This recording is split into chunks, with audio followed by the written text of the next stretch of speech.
Welcome to the Res. You're the only tribe that was never conquered by the U.S. Army, correct? It's kind of like when the U.S. went to Vietnam. They didn't know how to survive in the swamps. The Seminole tribe has always been rich. We just didn't have any money. Get a little charge before we go? Yeah, just so we're not stranded anywhere.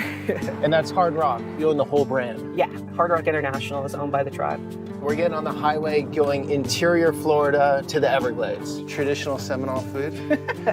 The res here is all gated in. And then that's the newer side of the reservation. That's where more of the younger people live. Yeah, matron society.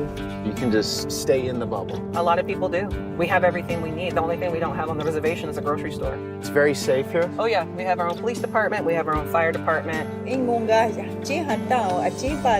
catfish dance, do you know it? This is massive. This is our newest gymnasium.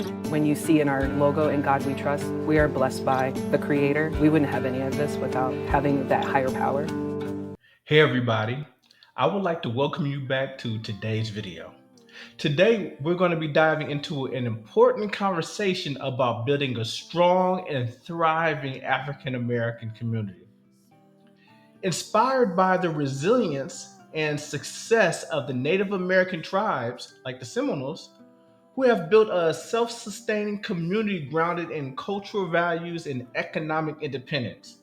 So today I want to explore how we can achieve something similar, but with a unique twist.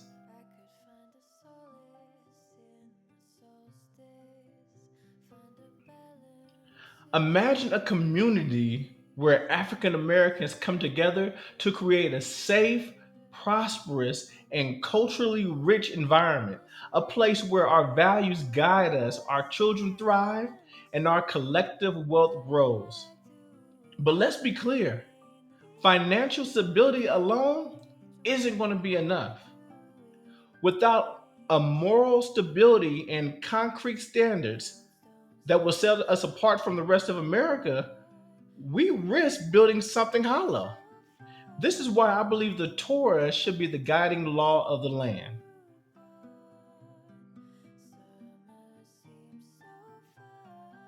So let's take a moment to learn from the Native American tribes like the Seminoles.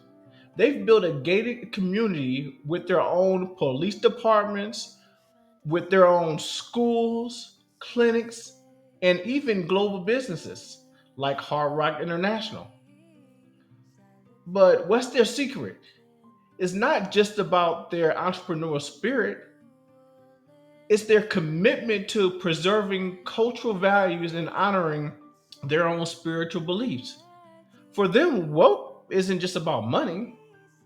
It's about community cohesion, spiritual stability, and long-term sustainability. Similarly, African Americans can build our own community rooted in our own heritage while leveraging modern tools for economic growth. But we must go deeper than economics. We need a moral foundation.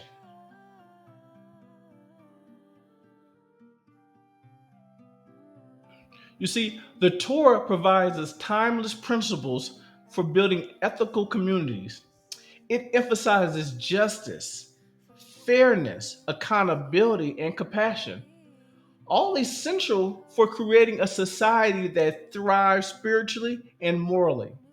In fact, Jewish communities have successfully used Torah principles to build cohesion societies that prioritize education and also mutual respect and spiritual growth. So imagine, right, applying these principles to an African American context, creating laws that uphold integrity, protect families, and also foster unity. This would ensure that our community doesn't just survive, but it flourishes with a purpose, a divine purpose.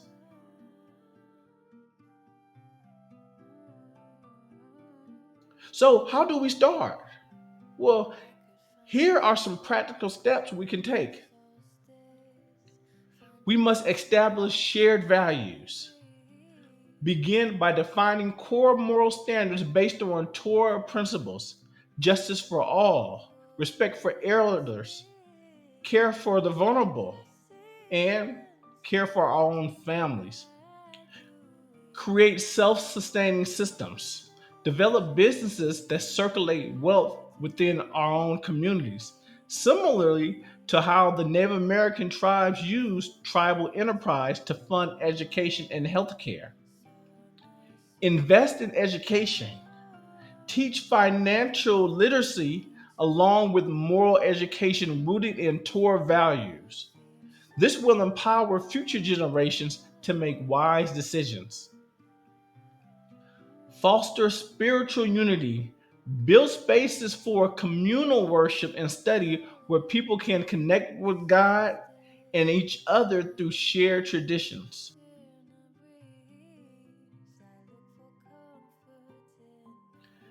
I know some of y'all may be thinking, this sounds great in theory, but will it work? The truth is, building such a community requires commitment. You see, we're going to face challenges like skepticism about moral laws or resilience to change.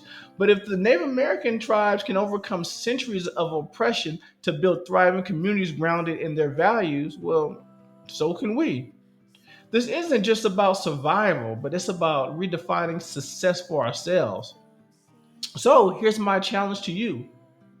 Let's just start the conversation. Can you share your thoughts below?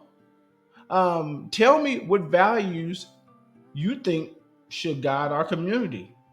And if you believe that Torah principles can play a role in shaping our community, please let me know because I believe that they can and they will.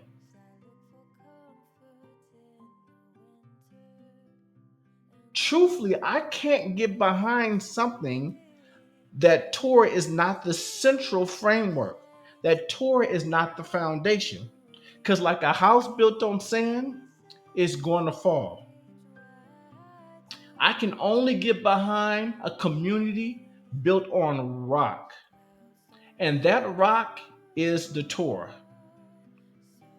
Together, we can build something extraordinary. A community that honors God while uplifting every member within it. Please don't forget to like, share, and subscribe. Thank you.